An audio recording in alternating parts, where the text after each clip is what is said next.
We're not making it out of here. We're not. Nah.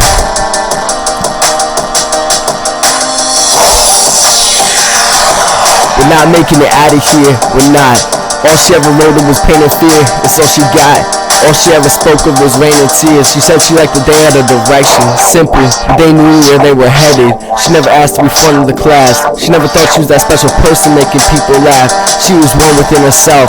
She didn't want to escape, she just wanted to follow fate. Without help, she became a recluse in a bedroom with bars drawn on the walls. Her anger made her hate it all. She said I'd be sane to make it out of here, but I'd be insane to think we're making it out of here. Yeah. No, we're not making it out of here. We're not. We're just fictions, part of a rip picture. We're just missing. Caught and famous, this is how we make our living.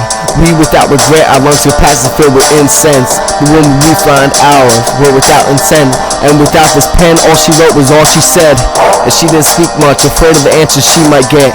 Her lips were sewn with emotion, but without an opening, they were stitched for nothing. Frozen in panic, the colors all became so frantic. Some drips, others ran, all afraid of the answers. She was without direction, a moment of blessing wherein we will find our meaning.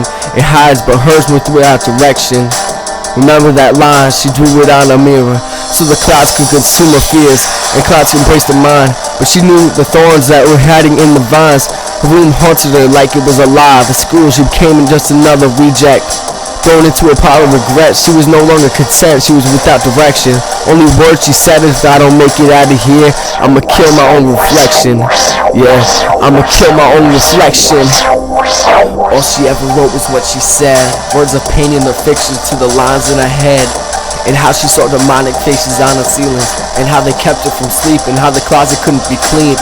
It was the irreversible trap. Past was without memories. Her matches was her friend, compliance that got her through life. But once her ash burned out, she was back to the medicine cabinet. Then she made friends with painkilling capsules, endorsement for her sadness. She would've lit the house afire.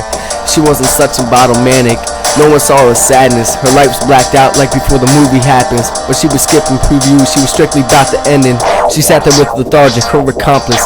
How we had her thinking that she was some kind of important. She knew she couldn't escape him, so she ran to deal with his problems. Hers were overlooked. Her attic was full of ways she planned on killing him. The night spring, the dryer in the shower fling. Her emotions were repressed, and you can't hold back the desires. She became part of the nest, the one that she once admired. She even wrote herself letters, reminding her to stop being the victim. But most she ripped up, her hands slipped over the words, giving her paper cuts. Her mind lived on every word, each an island she murdered. How she hated blood, the way it flowed so free. That's why she's jealous of us. She was an ocean in her own being.